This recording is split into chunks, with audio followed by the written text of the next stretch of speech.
All right, everybody. This is Malika on Zen One podcast to talk about pediatric dentistry, right? Yes, pedo's the world. Is it though? From my end, I feel like it's continuously growing and evolving. And I always joke and say that I can pick a pediatric dentist in a group of dentists. I just know their energy. It's contagious. Wow. Why pediatric dentistry so hard? I think volume. It's a lot of volume. I joke and say it's almost like having a big daycare center and you have to manage all the people and, you get different kinds of personalities. As a mom, I feel like our expectations are really high. So when we go into a dental practice, especially when it's our children, we want that dentist and their team to be top notch. So that puts a lot of pressure on the practice owner and the team for sure. Can you describe those pressures?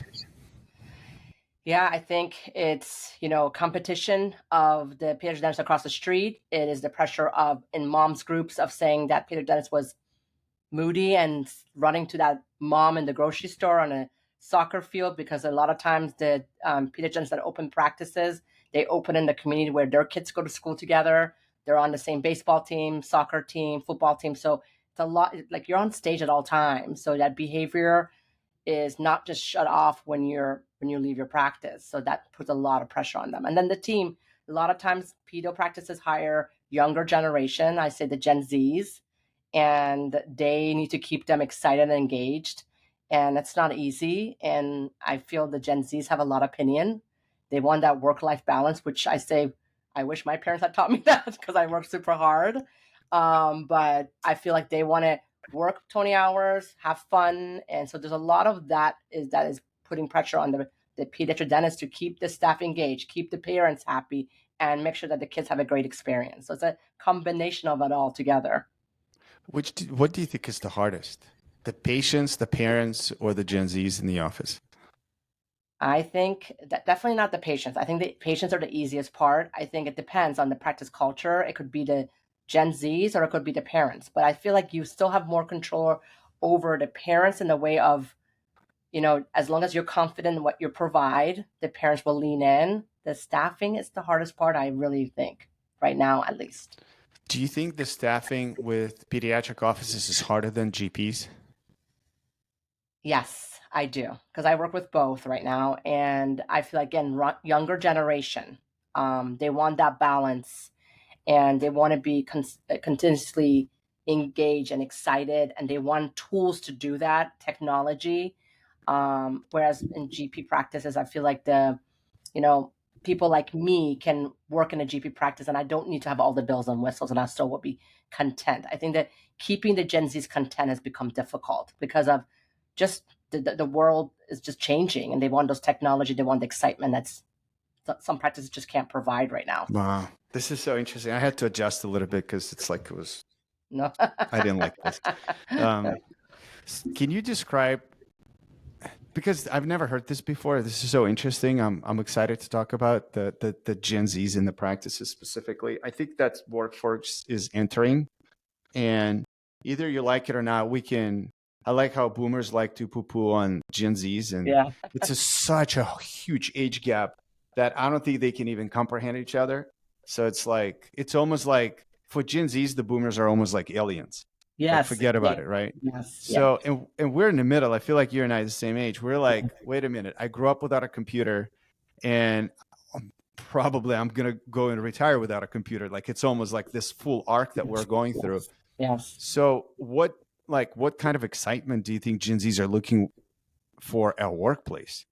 They want to be constantly appreciated. It's not a bad thing, but it's like they and I I've talked to so many of these team members.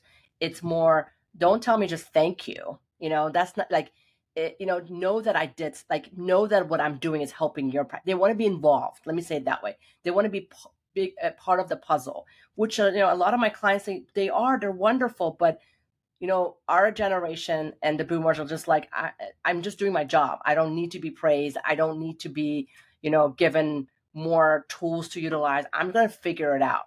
Where the Gen Zs can figure it out, but they also want to feel that they're part of that, almost like they're a owner, which they're not, which I get a lot of comments from my clients saying, well, They're not paying my bills. They don't pay my loans. And I get it and I respect that. But I feel if you lean in with them, they'll really go above and beyond for you, because I'm watching them, as I say, like on the sideline and watching them play this game. And I think the practice that are having the biggest struggle retaining these Gen Zs is because they don't want to lean into them. Can you steelman the case for the Gen Zs first? Can I what? I didn't hear you say Like that a one. steelman the case? Yeah, I mean, I think you can. So like what goes through their mind? Like Yeah, I mean, I'll say this actually. I just had a conversation with one last week in a coaching call, and they're what goes through their mind is, why can't we try something new? Why does it have to be always the same way? It's a common thing I hear. Why can't we use the technologies that's out there to make this more efficient? Why are we working so hard? Why can't we work smart? Why can't we utilize social media more? Why can't we, do fun things and wear fun colors for scrubs? Why do we have to wear this boring black? Like, it's a lot of that that comes out of their mouth, which is, to me, I even say, I'm like, interesting way of thinking, where I wouldn't challenge it. If I was in that practice, I would just go with it, you know? This software we have is ancient. And I'm like, well, actually, this is a really pretty new software, but to them, it's ancient, Why do we have to scan and shred? Isn't there a faster way of doing? So it's a lot of that goes through our head, which is all great things. that's I a great think, quality. Mm-hmm. yeah, it's a good quality. But I think what happens a lot of times is that, to be fair, I'm a business owner myself. If something's working for me, I don't want to change it. I don't want to be challenged. I don't like the challenge. So I think what happens is that a lot of the practices are like, well, it's working. I don't know why she's challenging it. She just needs to follow directions. Yeah. That's where the friction happens, is Yeah. that they're not willing to, again, lean in and say, okay, sure, let's try that out. Yeah. It's so interesting. What how do you think their reward program is structured in their head? Like how are they wired as far as the reward system? I mean, as I said, everybody likes, who doesn't like money, but that's not there, because I do a lot of onboarding questionnaires with my teams, and I ask one of these questions: how would you like to be rewarded? And I have multiple options. One is, CE, outing, money, a simple thank you, and the number one I think I get is an outing, not As a money. team. As a team, money is second, but first is an outing, is an experience. They want something more than just money. Like, money is important. I always joke and say, yes, all these Gen Zs want to only work part-time. Who's paying their bills? But let's be honest, a lot of these Gen Zs are staying home with their parents still, so they don't have a mortgage yet. And again, they want that work-life balance, and they're figuring out how to do it in the sense of, okay, I can live in my parents' basement. That'll be fine. Whereas my parents were like, get out, like, it's time for you to leave, or I wanted to get out. Whereas they're like, I rather have fun, travel. The Gen Zs love to like live that life of traveling, which is awesome. So they want that outing. They want a CE where they can maybe get on a plane and go to Orlando and do a Disney experience with their team, versus money's second to them. Money's not a priority. Yeah. I love the aspect of challenging.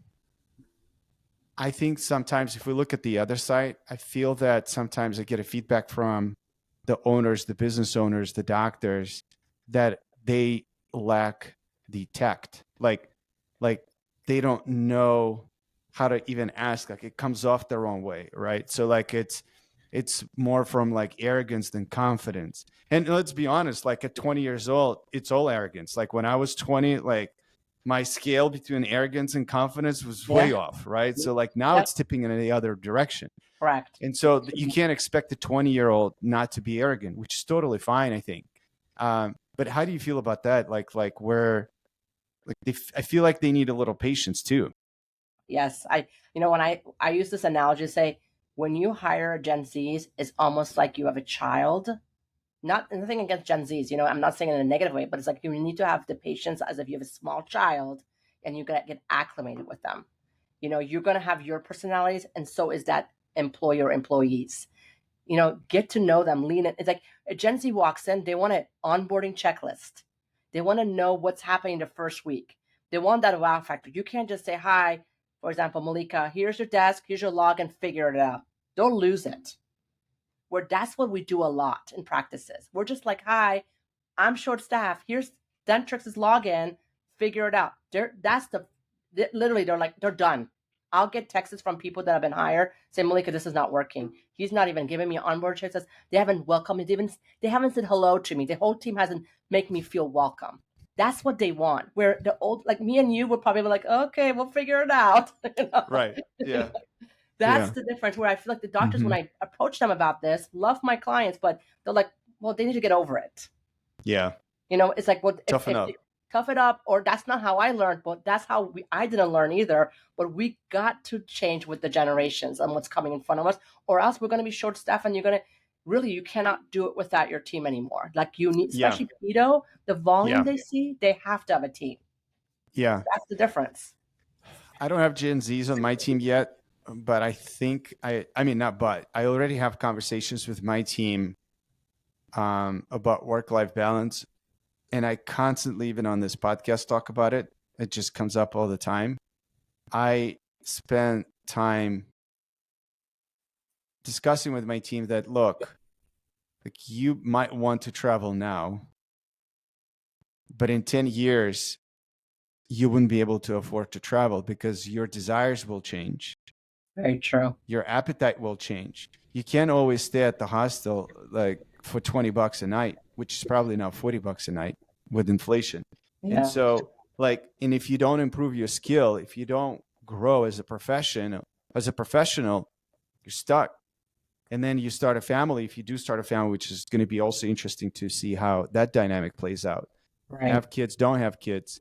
But it's like, even if you're single, sometimes like it's fun to travel through Instagram, but when in real life you got to get on a plane and travel, it can bite you in the butt, like as far as the cost, and you're going to put it in a credit card. So I have a lot of conversations about it. I'm like, and you also have a lot more energy now. Like you can put in 10-hour, 12-hour shifts a day, like to build yourself as a professional. Like now it's time to do it, but it's also now it's time to travel. So I'm like, you figure out, like, I'm just telling you the picture, right? So it is so confusing. I think I feel bad sometimes for the next generation because I feel like we had a clear plan. Right. Now the plan is all like messed up. Yeah, that's true. If I look back my college life, I'm like, the stuff I did or the places I thought were so cool that I went to. Now I'm like, I would never go back there again. Yeah. It's changed. Yeah, it's true. Yeah. It's true. It is so interesting. All right. What else? What other dynamics do you see in the pediatric practices that make you rethink some of your life values? I mean, I think it's being able to read the parents. I mean, a lot has changed, especially with what is out there in the social media world. You know, you get a dynamic of parents that their kids don't watch TV. Their kids don't have a device. And then, what we do in the pediatric office is like, let's put TVs everywhere. Let's bring like Pac-Man machines and do all this great stuff, which is awesome. But we have to be also aware of all the different kinds of dynamic of parents that come into our practice. So I think being able to make sure your team understands that and is able to train the doctor or the manager, be able to train the team to understand and read. I always say, read the body language, read the vibe of the parents. What are the key words parents are saying on the phone? Because I've had so many situations where the kid goes in the back, parents stay in the waiting room, they put something on the TV and the mom's freaking out because it was not PG, and they're like, oh, it's just, for example, Mickey Mouse. I'm like, yeah, for us, some of us, this is okay, but some kids have never watched TV or not allowed to watch certain things, which I'm not here to judge those parents. We just have to make sure that we're reading the vibe of those parents so that we can provide, our goal is to provide the best service, and if they're coming to our practice, they're trusting the work and what's out there in the vibe of the community. And because I see this being a big problem lately, because I think people are just team members. I mean, let's be honest, especially the Gen Z, like, oh yeah, everybody has a phone. Everybody has Instagram or Snapchat. Not every 13, 14-year-old has that. So when they walk in, you have to be able to connect with them and learn to connect. Because I think, again, we're so used to just being on devices and connecting and not making those conversations. And those parents that see those practices that don't make those conversations and spend the quality time, or the practice that are having that positive output in the community, Yeah. and really growing and doing well. Do you feel like it's a similar trend as it was in 2013, 12, 13, when holistic dentistry was a thing, when people were looking for like amalgam free stuff, like fluoride free dental practice, and people were looking for that? Like, do you see anything like that as a trend, or do you think it's just It's kind of local depending on? it Okay. kind of has died down. I remember back exactly the time frame that you're telling me, there was definitely a lot of that. Or is there dye in that? Let me see the sheet of the product. Like a lot of parents were questioning those, where it's not as much. I mean, there's a lot more. Sadly, there's a lot more allergies to almost. I joke and say, we have allergies to everything now. Yeah. So a lot of that is going on. But definitely 2013, 2014, I remember there was a lot of emails and calls I would get, like, Malika, mom's asking me all these things and I don't provide it. Should I consider it? And that was definitely a trend then, which is not as much Yeah. anymore. Yeah.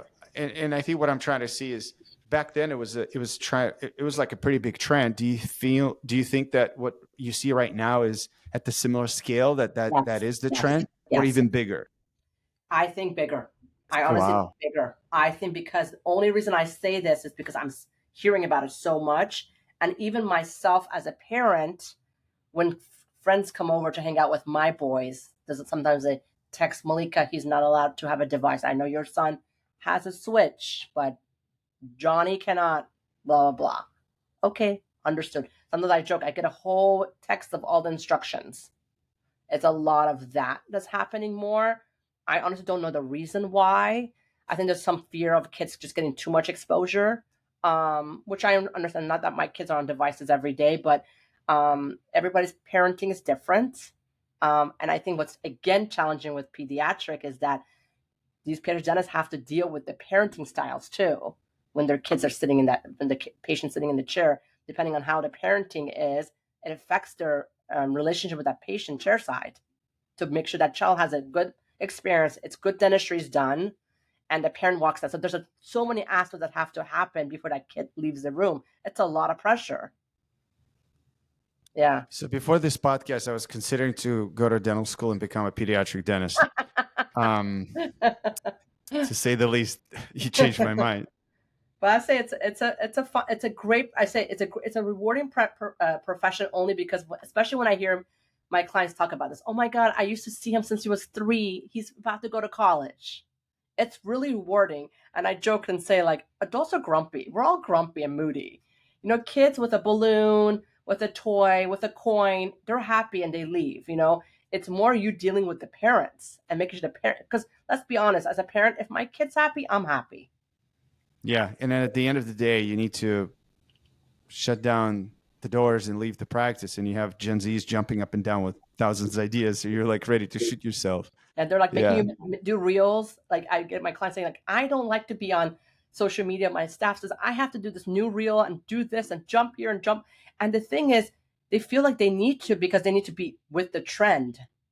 And in order to keep the Gen Zs excited and for it to be a fun practice to work at, what do you have to do? Do all these reels. So some of them do it. Some of them are like, well, I don't know how to do it. It's not my thing. It's hard. It's hard. Wow. It is so interesting. Just not to dwell too much on this parents thing. My God, like, I can only imagine trying to manage all these different dynamics at the practice. Yeah. Like, I mean, I could see that. Like, we have a kid and we try to watch what she eats. Like, when we send her to kinder care, I was the one who was trying to tell my, like, let's come down a bit. Like, if they have non-organic apples, she'll survive. Like, that's okay. And my wife jokingly, like, okay, I got it. Like, I understand. Right. But like, I walked through the kinder care and I saw they had Coke on the countertop. And I'm like, you're feeding that? And they didn't like that question. They're like, what are you talking about? You stupid. But the funny thing, Malika, by the way, the person who runs the kinder care, she's like the old school.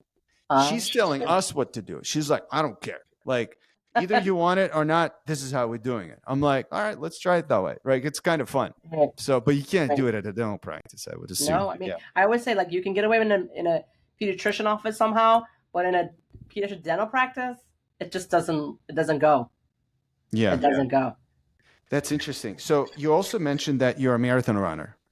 I am. I just finished I should say my last one in Breaking January. news. Yeah, I don't know. I'm tempted for more, but I think I'm done. I don't think I You, can do the training anymore. But I just ran the Disney Marathon in January, and it was a lot of fun. how was it? It was amazing. I always say like you train, you run a marathon to run another marathon. That's the part I can't, grasp. But it was fun. I love it. It was amazing.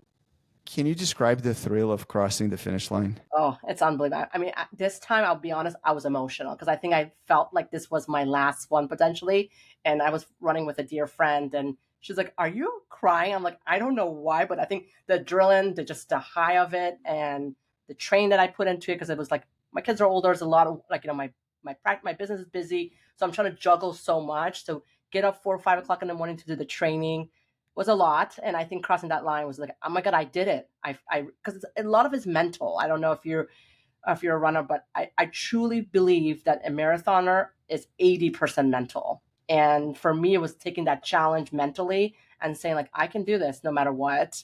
And me to finish that was just amazing. It was amazing. Yeah. Have you brought any analogies from running into like working with your clients? All the time. What are they? All the time. I always say it's a marathon. It's not a sprint. I always say it. I'm like, it's a marathon. You feel like you got to sprint this monthly, but we got to break it down. Let's put it like that's why the training is in place. That's why there's systems in place. I use it, and I didn't even realize I was doing it in the beginning, but I really because it was just my brain was wired that way. Because when you train for a marathon, you have a schedule of how many miles you run per week, and I kept telling them like, especially pediatric, because again, it's volume. It's a lot of running around. You're on rollerblades all day. And I always say, even your daily is a marathon. Don't make your day a sprint because you're going to crash by noon. You got to schedule properly. You got to have your team help you properly so that you don't burn out. Yeah. Any other analogies? And the numbers, I talk about the numbers all the time. I Yep. always say every marathon runner has a different goal of their time that they want to finish. I joke and say, I wish I was an elite marathon runner. I would maybe my next life. But I talk about, some are elite and don't compare your practice to everybody else. Because, dentists talk to each other all the time. They have their own circle. And what makes it challenging is that I'll get calls like, well, I don't understand why this guy has the same number of chairs as me and doing X amount of dollars. And I'm like, don't compare. You're a different speed, and you're happy in your circle. Don't compare because then it causes a lot of tension and it's a disappointment. Because if I want to be an elite marathoner, I have to be at a different level that I know I can never get there. But I'm content with what my time was, and that's what I try to keep reminding my clients of that. Yeah. It's actually such a good perspective. I didn't think about it. The aspect of being humble. Yes. Because like I think I don't know if I mentioned I ran the marathon in 2013, the Chicago Marathon. Oh, And wow. so like obviously you don't finish. I mean, you don't win the marathon, right? No. But the key part, what makes a truly unique experience of running the marathon is if you set the goal, like a personal goal, you say, I want to finish below 4 hours, right? So like that's what a lot of people were striving for. Or like, I want to finish within a certain time so I can qualify for Boston, for example, right? So like there are all these details. And I remember like when you start the day before, they give you this thing that like you put on your arm that when you cross the mile, you have the goal metric for like your pace, where you need to be as far as the time. So like all these things are so cool, like, because you're looking at the metric, you're not looking at, okay, so like I got 2 hours to go to finish 26.2. No, you're like, I just ran a mile and I'm at 9:53 where I need to be at like 8:54, like, right. So it's something like that. So like you're constantly measuring. Right. So I do agree with you. Like it's you set your own goals and you run your own like you run your own race pretty much. It's your own race, and practice ownership's the same thing. I even say like sometimes, as pacers that are holding the pace and you follow them because your goal is to stay with that person. I was like, you might have a mentor that you want to stay with, and that's your pacer. That's great. but don't try to have 6 pacers, because then you're never going to finish the marathon, because Yeah. you're just trying to compete with people that is not within your calibrate. So you're just going to be miserable constantly trying to figure that out. Yeah. That's so cool. So what are you going to do now since you're I not don't running? know. I actually just was like, maybe I should run a half marathon. Why I'm like, not? I'm half crazy then, because I feel like a half doesn't need as much training. Full marathons really need a lot of Yeah. training. So I'm like, Yeah. maybe I'll do a half. I mean, I've done a bunch of Ragnars and I love Ragnar, but Ragnar also needs a lot of planning and sleepless nights. I don't know if I can do Ragnar anymore. So I'm like, I'm really lost. I'm trying to figure it out. Yeah. Yeah. So the just to stay on the sports side, like I did the marathons and I don't remember if I told you. The way I quit running marathons was I was training for my next one. I was 8 weeks in, 9 weeks in, something like that. I think I was halfway through the training. And I'm running right by the Lake Michigan. I lived in Chicago back then. It's 4:30, 4:45 a.m. I'm running, keeping my pace. I sometimes listen to music, sometimes nothing. Like sometimes quietness is actually great. Yeah, And yeah. I'm running and I'm like lost in my thoughts and my pace is good. And then I'm like, all my friends are at the gym. Like, what am I doing?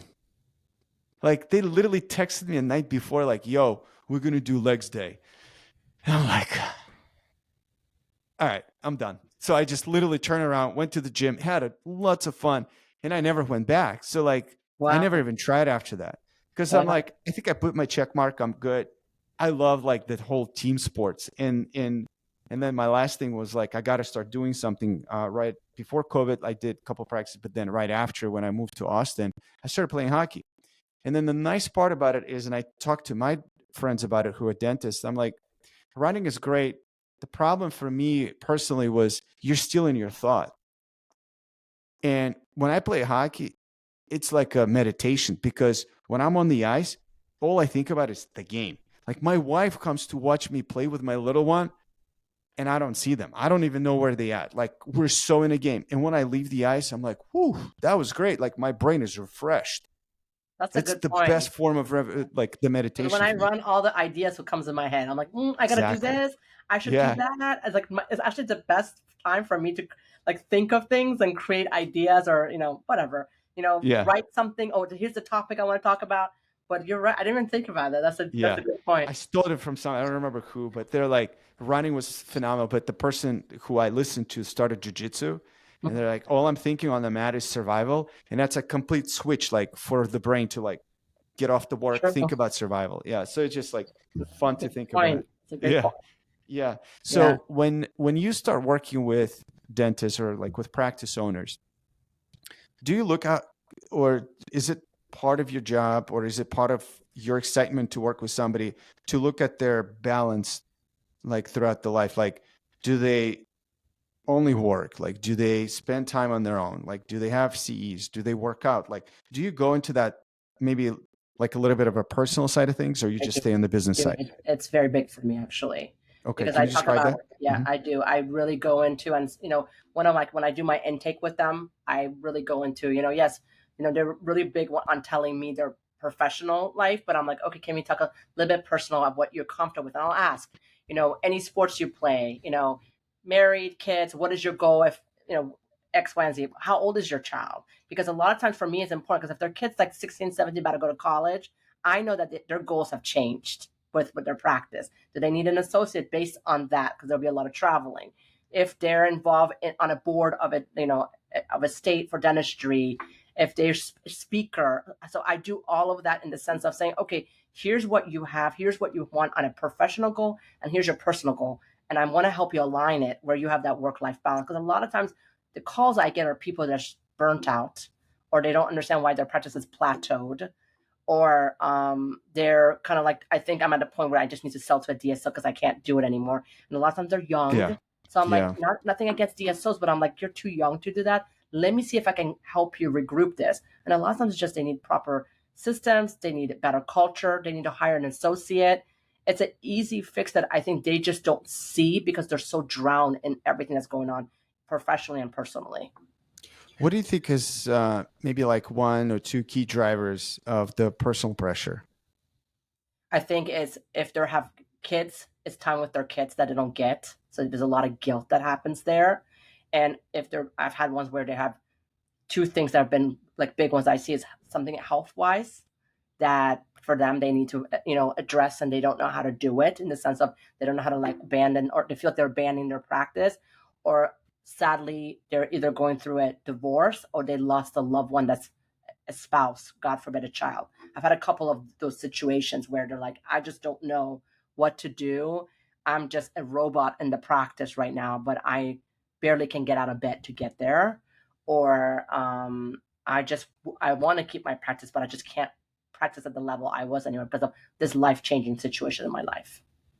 How do people get over that?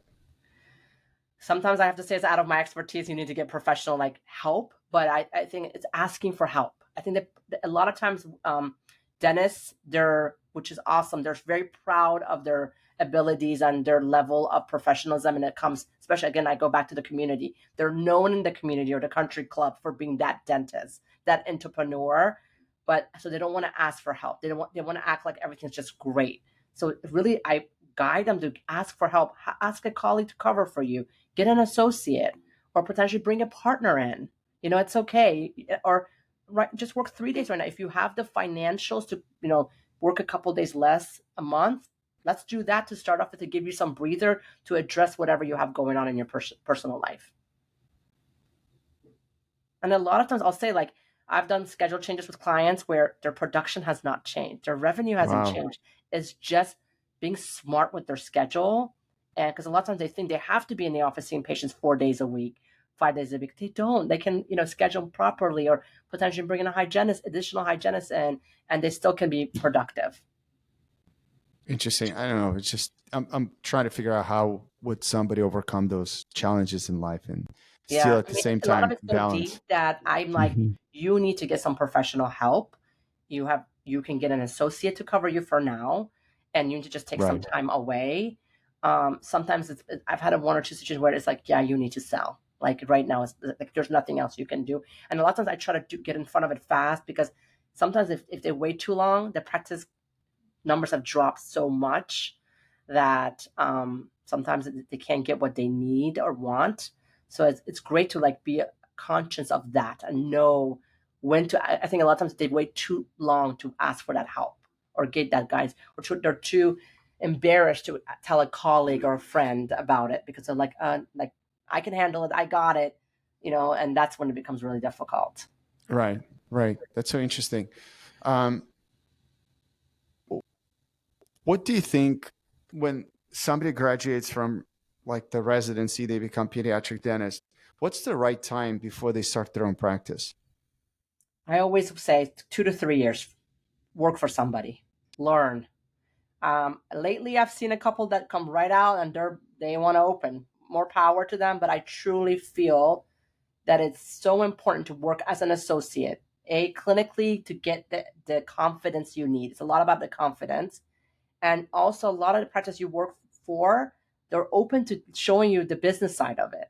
And I always say like that. I used to do a program that with the HED that was the mentor mentee program, and with a colleague of mine, and it was great for me to see that the mentors helped the mentees so much and to build that confidence. And it really was mainly the business side, because I feel like the clinical side, they get so many CEs that they can take to like learn the clinical, but I think to be able to have that confidence, see the owner, the way they talk chair side, how they communicate with the team, to learn what is your style, what do you want to do and not do when you end up owning a practice, because I think that's a key component there. Maybe we can take a step back. I just started to write some notes on that. What do you think are the pitfalls of owning a dental or like a pediatric practice? I think having the business side understanding of that. I think that, again, I've done enough pedo startups to say, from my side of watching, as I would say, I'm not really, usually I'm on the sideline watching as they grow. It's being willing to be flexible, willing to take feedback, willing to be coachable. I would say you have to be coachable. Doesn't mean that you have to hire a coach to do that, but being able to take that feedback even from your mentor or colleagues, because I think when you're stuck in your ways and you've never owned a practice, so if you're opening a practice, you need to ask for guidance. If you don't get that guidance, it's gonna take longer for you to grow, and it's stressful. Average startup practice is between 600K to 900K, depending on size and the cost. It's a lot of money. And one thing I'll say is that a lot of startups, they quit their associate job on the bat and they're ready to just own. And I'm against that. I'm always like, stay in your associate job, do that 1 or 2 days a week, and then do your startup. You don't need it to work 5 days in a startup. That cash flow is a game changer for you as a startup. Interesting. What's the ratio of people going cold turkey versus staying? I'm seeing 50-50 right now from my end. Yeah. And I'm telling you, the ones that have stayed, they always say, Malika, I'm so glad I listened. I don't know what I would do if I didn't have that. But the ones that have gone to, not that they don't survive, but they're so much more stressed out. And I always joke, I'm like, if you have a spouse that is able to financially support you and you're going to be fine, go for it. But if you're just alone, because I'm always like, I don't know behind the curtains what happens in your personal life. If you don't have that ability and you're worried about your month to month, stay in your associate job. What's wrong? You're getting more experience anyways. It's okay, But a lot of people are like, I'm done. I want to be an entrepreneur. I want to own. I don't need to work for anybody. And it takes longer. Yeah. What's the right way to tell the practice owner, if you're an associate, that you're opening up your own? That's the hard one. I think it depends on the practice you're working with. Obviously, there's a non-compete. Obviously, there's a lot of talk, not that I'm legal to say that, but there's a lot of talk right now. I'm sure you've heard about it, that the non-compete eventually will be gone. It's pretty much going to that level right now. But I think it depends on your relationship with the owner. I tell my clients, if your relationship is great, tell them from the beginning, because they'll celebrate with you. But if you feel like the minute you tell them they're going to let you go, wait. Wait till you break ground and you have an estimated open date, only because they might just let you go. I've had a couple of situations where the owner has let them go. It's rare for that to happen, to be honest, a lot of times. And the market that I'm seeing, it's hard to find a pediatric dentist right now. It's really hard to find an associate. So a lot of times they're just like, no, I'll you can still work for me. I've had a situation where the doctor's working 1 day a week for the associate, for the practice as an associate, because they needed her, and she's been an owner for 3 years, and the relationship's working fine. So, but I think it depends on the relationship to answer that question. It's, if you have a good relationship, tell them right away. They'll celebrate with you. But if somebody that you feel like they're going to get upset about it, wait closer to when you know your open date. Yeah. Malika, what are your check boxes for someone who is made to own a practice? Like, in the sense of what they're capable of doing? Is that what you mean? Yeah. I think open mindset. I think that's huge on that. Willing to have coaching and leadership. Some of them already have it. Organization is key. I think if they don't have the organization, they're gonna have a hard time. What I mean by organization, like structure to do it, and their willingness to pivot when needed. I literally have this on a list, because I go over, when I onboard a startup, I literally go through this stuff with them and I explain the whys behind it. And I always do a business plan with them, and we come up with their core values. And I always go back to the core values to discuss it. Yeah. But let's just say, maybe I'll push back a little bit, and hopefully it's not in the wrong way. But let's assume somebody is trying to figure out, like, maybe even more objectively, am I a practice owner material? Like, after listening to you right now, I'm like, no way I'm owning a pediatric practice, right? No way I'm a pediatric dentist. But somebody who is about to start, and she or he are like, am I it? Like, what would that look like? Or at least what questions the person should ask themselves, or maybe an answer to a certain question in a certain way gives you a red flag and saying, maybe you better stay as an associate and just enjoy your life. One would be if you are okay with working all the time, not physically in your practice, but because when you know this, when you're your business owner, you're on all the time. So if you want that lifestyle where you work 3 days a week, 8 to 4, 9 to 5, practice ownership's not for you, because you have to be able to do, I don't know, checking emails at 9 p.m. or talking to a vendor at, on a Saturday potentially, especially in the beginning, the first 3 years. I always say it's like having a child. The first 3 years are rough. You have to be willing to do that. And if you don't have it, be willing to have understanding and learn the understanding of the number side of the business. So the business side, it's not just clinic. I've had situations where I have had a potential dentist reach out to me to do a startup. It's not my place to tell them that they're not owner material, because it's not right for me to say it, to be honest. But I always back of my mind, I'm like, it's going to be interesting. And I'll say this: if you're an associate somewhere and you're making great money, and sometimes I've seen situations where they're making more than an owner, why would you want to leave?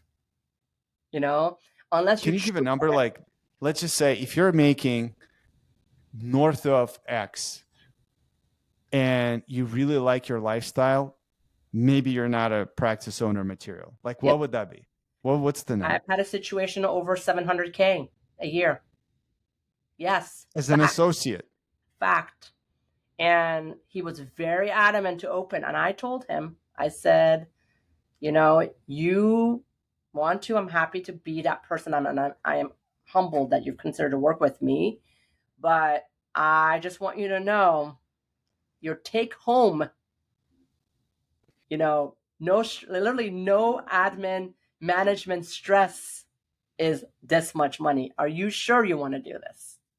And some people really just want, because they have a vision. A lot of them will come and they've drawn pictures of what they want, which I love. This is why I love startups, because they're like, I want to eventually have 3 locations. I want to add ortho in it. I want to have general pedo ortho, which I've done a lot of these projects. But it's like, okay, if you just want to be a business owner, that's amazing. But I just want to give you reality that what you're taking home right now, it's amazing. And it's going to take time for you to get there. So I think it's a lot of that FOMO. Oh yeah. My colleague, my friend from dental school opened and he's loving it. He's great. And it's great. And I'm sure that's true. But as you know, from social media, that's another problem, is that a lot of these social media pages, like what they say on social media, people are like, oh my God, I got to do this. Or if he can make X amount of money within the first year of opening, why can't I do it? Yeah. The Instagram phenomenon is pretty powerful. Yeah. I mean, it's so sweet. You make that much money. You don't have to deal with parents. And I mean, you still do as a doctor, but like the practice owner will deal with it. If there's a complaint, the manager's dealing with, let's be honest. The owner's dealing with it. You're kind of like, bye, 5 o'clock, peace out. Yeah. I mean, I want that life. Yeah. I don't know. You probably wouldn't start your own business if you want it. My red flag is always more money. Yes. I'm like, is there anything more to that? They're like, yeah, like, isn't that how you like make more money in life, is by being an owner? I'm like, yeah, but maybe you're such a great dentist. I mean, if somebody making $700K take home, I mean, you're probably top of the chain for like the food chain as far as your clinical skills. How he reached out to me, I want to open a practice. I want to make more money. Exactly what he said to me. And I said, I'm going to just tell you reality. Can it happen? Absolutely. Is it going to happen in the next 3 years? Probably not. Unless you buy this amazing existing practice that is already bringing a certain number of revenue. And that's still a risk that you're going to take depending on retention of the patients. Because again, all of that, depending on what happened. But that was exactly what he had told me, was I want more money. And then on top of it, Malika, like, let's imagine, in order for you to maintain that if it's your own practice, you're probably going to need associate. Yeah. And then you're thinking, well, but I'm going to open up more practices.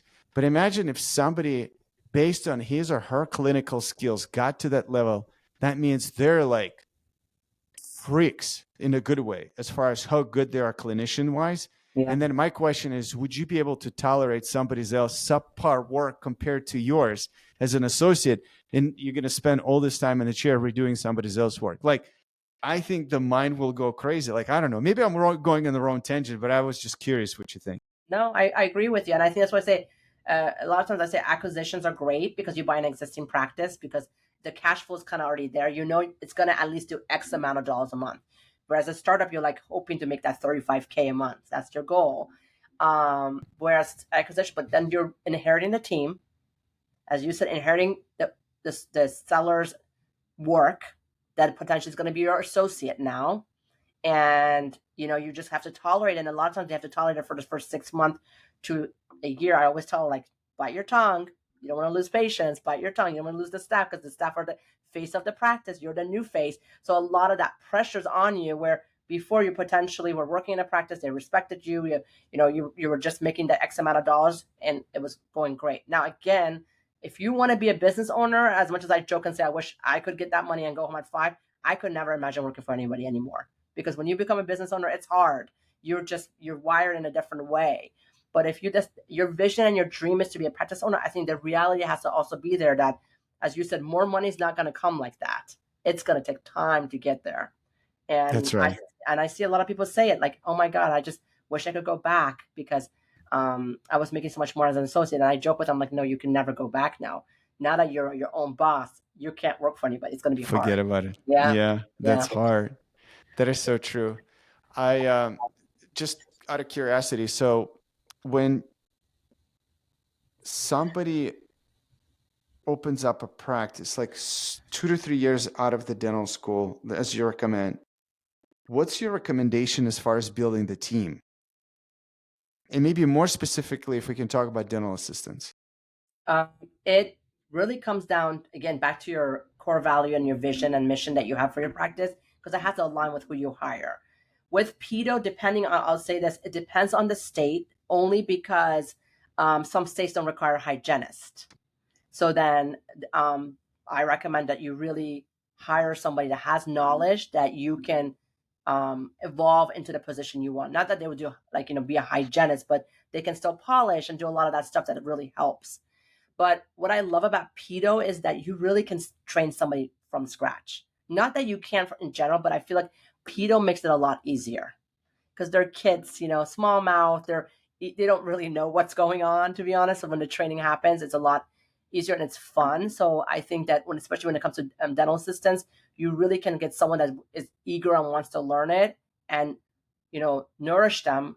Pay for their extra certification depending on the state if they need to get certified. All that stuff can happen, but you really can take them under your wings and grow them with you. Yeah. And what do you think the dynamics are in the pediatric practice versus GP when it comes to dental assistants? I mean, in GPs, there's so much impression stuff and all that scanning, and a lot more, the dynamic is a lot more, I think, more challenging, if you ask me. Whereas pedos is challenging when it comes to behavior management. So an assistant has to have the ability and the patience to connect with that patient, that child patient, because if you're a strict, harsh dental assistant, it's not going to go well. So a lot of times the dentist leans on the assistant to help when it comes to that behavior management, because they can connect with them better and get them more engaged in the sense of opening your mouth and doing all that, and really assisting in a pedo practice. I think is a lot. As a pedo assistant myself 30 years ago, I feel like I learned everything from scratch, and it was fun because it was not as complicated. There was not like blood and surgery in the level that we've seen in general. Yeah. And I like that you can do a lot of sedation with pedo. So that sedation part is a lot of fun. And if someone's really into that learning, and when it comes to the like more surgical sedation part, they feel very much valued as a dental assistant. Yeah. It's so interesting. Dental assistants are, I feel like, one of the most undervalued Yes.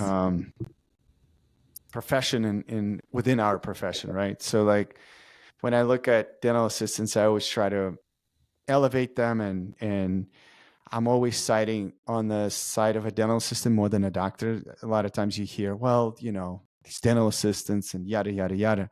And then you're like, all right, let's talk. Like, I'm in a kitchen doing my work a lot of times, and then dental assistants come in, grab a coffee or grab something to drink, and then they leave and they come back and we start chatting. And like within 10 minutes, they'll break down. And they're like, and I know them. I just met them that morning, right? And so they'll be like, it's just so hard. Like, you're constantly running around, you're constantly doing all these things. And a lot of times, I think what doctors don't see, maybe it's because of their ego, and maybe because it's just they don't see, I don't know, that patients have a better connection with the dental assistant. And I wonder if it's the same in pediatric office. That's why I said the behavior management, really that connection that they make make them comfortable. If then the practice gets to have them pick a movie, pick, like, if they have the nitrous nose that have the different flavors, the tooth. I mean, all of that is done by the dental assistant. And I always say this, I say, even nurses, I say, I make a better connection with the nurses than I do with the doctor because I'm afraid to ask too many questions from the doctor. Same thing with the assistants. I see it when I'm practicing, I'm coaching. The moms are asking the dental assistant, so is she going to numb him before she does that? Are we going to talk about the NEEDLE? Like they'll spell it. And I notice like they sit on the floor, they connect with the patient. It's a lot. And I always say, like, I've said this multiple times. I mean, I'm like a broken record. Dentists made it through dental school and specialty school all by themselves. They cannot do the rest by themselves. They need a team. If you don't have a good assistant in the back to help you, you don't have the right person in the front even to help you, your practice can't produce. It cannot be at the level that you wanted, the goal that you have. You have to appreciate them. And those assistants are unrollable, especially in the pedo practice, they're on rollerblades. And not to get gross, but pediatric patients throw up. They pee in their pants because they're scared. The assistant's the one on the floor scrubbing and cleaning all this. It's not that, I Wow. mean, it's pedo, I think, has a different dynamic that I think people don't realize, is that the kid's nervous. A lot of times, especially pedo does a lot of special need. So you get these difficult patients that you want to help and connect with, and you just, and I see this assistants really want to, and I have practices where there's certain assistants that are put in the practice in the sense of their schedule of dealing with special need patients only because they're so great at it. And that is not an easy seat to be in, but they do it so well. The parents adore these assistants because they see that their kid that never opened their mouth is now opening their mouth, taking x-rays, calm, and hugs the assistant. I mean, those are all, it's such a good feeling, connection that sometimes I walk into a practice and I see it. I sometimes just stand there and watch because I'm like, this is so great to see. Yeah. Yeah. How do you think, or what do you think dentists can improve in terms of valuing their assistants? Telling them. I think it's almost like they feel like, okay, this is their job, or asking them, can I help you with that chair turnover? Can I help you in that room? It's like, and again, this is just my perspective. A lot of times what's happening is that the doctor's done doing what they're doing and they'll just go in their room, feet on the desk, drinking their coffee.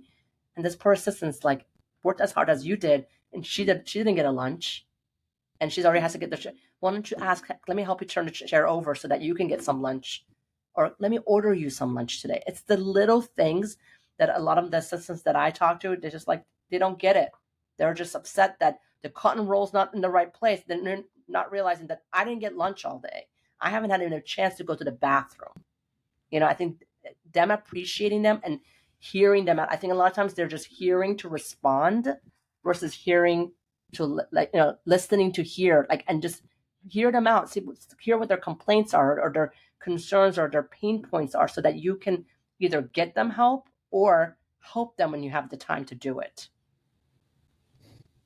Interesting. That's one of the oxymorons that I've seen in my career in dentistry is one of my favorite doctors in Park Ridge, Illinois.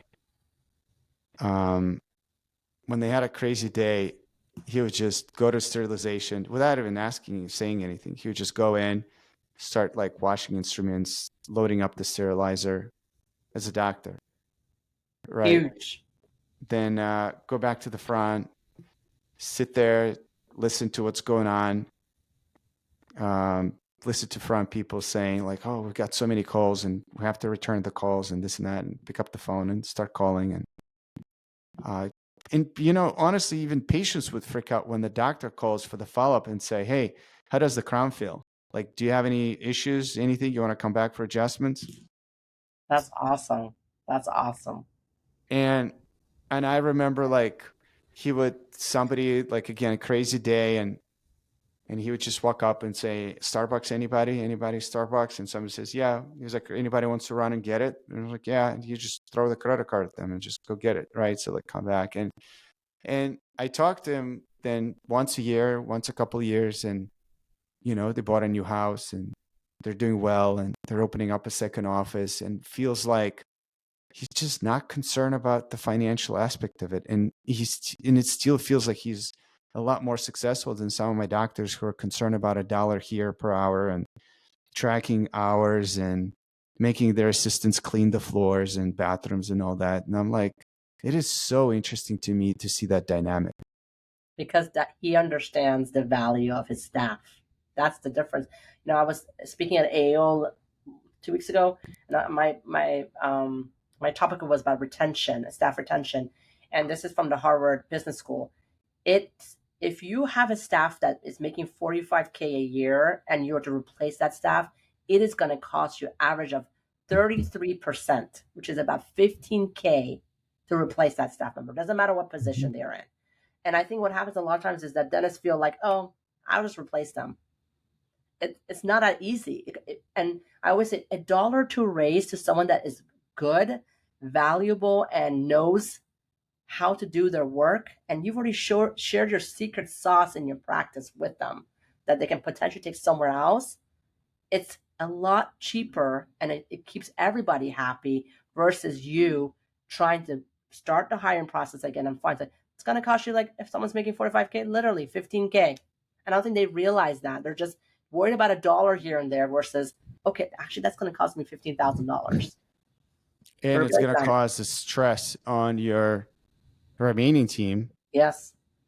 Because if you get a temp person, they're usually annoying as I don't want to say what. Yeah, I know. And then everybody's stressing out in the office because the temp doesn't know the processes ins and outs.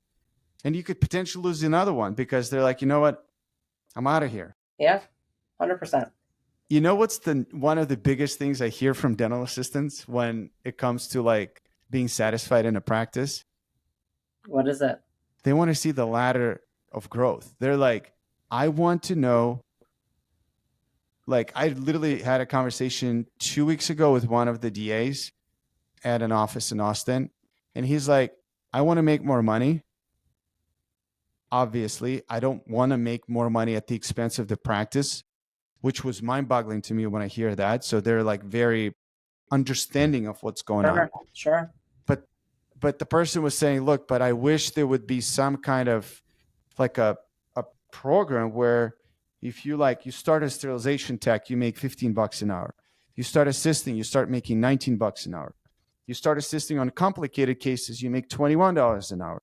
You learn how to do CEREC crowns and preps, you're like $25 an hour. Like these levels where like if I learn, I attain, I start making more money. And I'm like, why don't we have that? Because when people say, and a doctor says, I need an assistant, I'm like, okay, who are you looking for? I need someone great. That's so true. Like, what does that mean? Yeah. Well, Tiger, like when you know, when you see a great assistant, I'm like, no. Do you need a sterilization tech or do you need someone who can assist you placing an implant? These are like two different things. So who do you need? So true. Or I'll train them. Just give them to me. I'll figure it out. Yeah. I'm like, not everybody's trainable. Not everybody's trainable. And you don't even have a checklist. I know how you train. Exactly. They show up and you're like, and here you go. Start right here. Yeah, exactly. Any thoughts as we close this? Because this was fun conversation. I love this. Enjoyed it, yes. Anything that if it's like maybe somebody in residency listening or a dental assistant in pediatric office listening, any departing thoughts you have for them or anything you want to share with them? I think I'll say this for the residents that potentially are looking to be a business owner. Start writing out what your vision is and what you want, because it's amazing for me how many I see that they've done in residency and it becomes to full flourish. And I think stick to your vision and know what you want and not listen to the busy noise around you. And for the DAs, speak up. I think a lot of times they're not speaking up. Speak up, challenge. Respectfully. Of course, respectfully. It's going to go a long way, respectfully. Yeah, respectfully challenge it. Ask if there's no systems, challenge to create the checklist yourself because you know what's going on back there in the clinic, and create that system for them, because a lot of times the practice owner or the manager has no idea, because especially the managers, to be fair, some of them have never worked in the clinic. They don't know. Work with your office manager, build a relationship, a positive relationship, to help create that system so, as you said, Tiger, you can climb that ladder and grow. Yeah. And maybe it's such a great point that you made, like create checklists of if you're sitting, if you have downtime, or even if you don't, but you feel like there's a struggle in the practice with like, I don't know, whatever that could be, like create a checklist, create something that, and obviously we want the reward for that. And hopefully most practice owners will see that and will appreciate it, and you will have like the raise in salary and all that. But the beautiful thing is, if you don't expect that and you still go for it, you have now the skill that no one can take away from you. 100%. You have something that you can take with you. Let's say if that practice does not work out, it's something you have created, and it's something that you can present at the next practice that potentially is the right practice for you, and say, I already have the checklist. I can help you implement this. Bingo. Yeah. So that's powerful. Malika, thank you so much. I'll have the links on how people can find you. Any books you can recommend? Oh, I have a lot of, right now my favorite one that I've recently read is Why by Simon Sinek. I think I recommend that to all my docs that are looking to open a practice, and my doctors that are kind of in that turmoil where they just feel like, was it the right thing for me to have this practice? That Why book for me has been, I've read it, I've listened to it. I think it's a great, easy read. Highly recommend. Amazing. Malika, thank you so much. Of course. And hopefully we'll take a part 2. Of course. Thank you. Sounds good. Thank you.